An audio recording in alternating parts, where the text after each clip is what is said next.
Hello बच्चों। आज की इस वीडियो में हम सीखेंगे क्वाड्रेटिक फार्मूला की हेल्प से क्वाड्रेटिक इक्वेशन को सॉल्व करना। जनरली क्वाड्रेटिक फार्मूला से हम तब सॉल्व करते हैं जब ये मिडिल टर्म स्प्लिटिंग मेथड से सॉल्व नहीं हो पाती है। लेकिन आप चाहें तो इस फार्मूले का यूज़ कभी भी कर सकते हैं। तो आइए इस फार्मूले की हेल्प से हम क्वाड्रेटिक इक्वेशन को सॉल्व करते हैं। तो सबसे पहले हम एक क्वाड्रेटिक इक्वेशन लेते हैं। 2x² minus 3x plus 5 is equal to 0। ठीक है, ये क्वाड्रेटिक इक्वेशन है। और क्वाड्रेटिक फॉर्मूला जो है, जो आपको स्क्रीन पर दिखाई दे रहा है, ये मैंने लिख दिया है पहले से ही। इसको इस मेथड को कभी कभी श्रीधराचार्य मेथड भी बोलते हैं। तो सबसे पहले देखिए, फॉर्मूले में आपको ए बी सी इस तरह के कुछ कांस्टेंट टर्म्स दिखाई दे रही हैं। तो हमें सबसे पहले अपनी इक्वेशन से इन वैल्यूज़ को लिख लेना है। तो x² का जो कोफिशिएंट होता है उसे हम a बोलते हैं। तो a इज इक्वल टू 2 मिल गया हमको। x के कोफिशिएंट को b बोला जाता है, तो b इज इक्वल टू -3 हो गया। साइन का भी हमें ध्यान रखना होता है। और कांस्टेंट टर्म यानी कि जो बिल्कुल अकेला नंबर होता है बिना किसी वेरिएबल के, उसे हम c बोलते हैं। ये वैल्यू लिखने के बाद हम इस फॉर्मूले को लिख लेते हैं। x is equal to -b plus minus √b² minus 4ac whole upon 2a। अब यहाँ पर हम वैल्यूज़ पुट करते हैं। तो x is equal to minus और -3। यहाँ पर दो माइनस इसलिए हैं क्योंकि एक तो फॉर्मूले का माइनस है और एक -3 का खुद का माइनस था। और रूट के अंदर b² करेंगे तो हम 3 का स्क्वायर करेंगे -3 का, जो कि 9 हो जाएगा। माइनस का स्क्वायर पॉजिटिव हो जाता है। -4 इंटू 2 इंटू 5। उसके बाद हम नीचे 2 इंटू ए की मल्टीप्लाई कर देंगे। तो इसके बाद देखते हैं, तो ये तो +3 हो जाएगा, प्लस माइनस रूट के अंदर 9 माइनस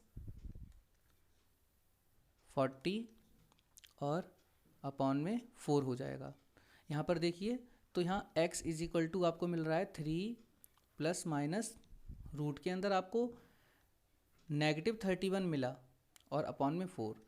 तो याद रखना है आप लोगों को, जब कभी भी रूट के अंदर कोई नेगेटिव वैल्यू आती है तो उस क्वेश्चन को हम वहीं छोड़ देते हैं और लिख देते हैं रूट्स आर नॉट रियल और इमेजिनरी। इसका मतलब इस क्वेश्चन को सॉल्व नहीं किया जा सकता। ठीक है, तो इस तरह के क्वेश्चन को हम यहीं पर छोड़ देते हैं। अब हम कोई और क्वेश्चन करते हैं, देखते हैं कि वो सॉल्व हो पाता है या नहीं। तो हम सेकंड क्वेश्चन लेते हैं। दूसरी equation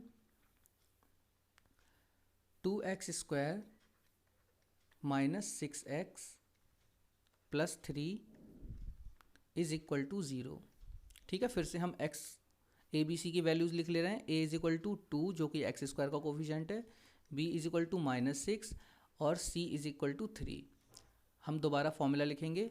x is equal to -b plus minus root में b² माइनस 4ac और होल अपॉन 2a।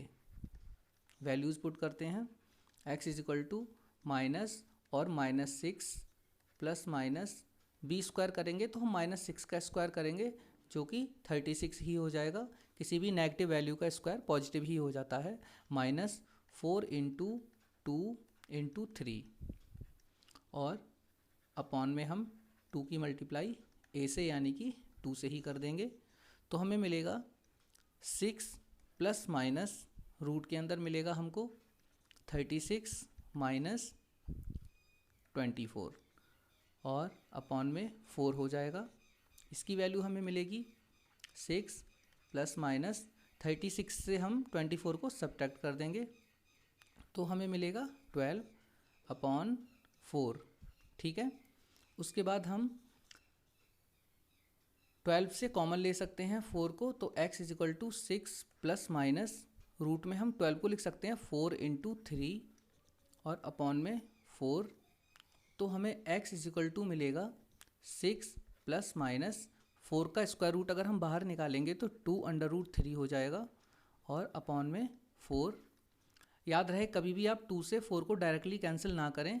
सबसे पहले आपको न्यूमरेटर पार्ट में 2 कॉमन लेना होगा इस तरह से। तो ब्रैकेट में बचेगा 3 प्लस माइनस √3 और अपॉन में 4। अब इस तरह से आप 2 से 4 को कैंसिल कर सकते हैं, तो आपको मिला x is equal to 3 plus minus √3 upon में 2। तो एक बार हम प्लस में लिख देंगे और एक बार माइनस में।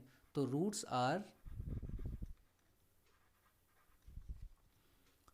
3 प्लस √3 अपॉन 2, एक रूट ये हो गया और दूसरा रूट हो जाएगा 3 माइनस √3 अपॉन 2। तो इस तरह से हमने इस क्वाड्रेटिक इक्वेशन को सॉल्व कर दिया। ये था मेथड क्वाड्रेटिक इक्वेशन को सॉल्व करने का क्वाड्रेटिक फॉर्मूला से।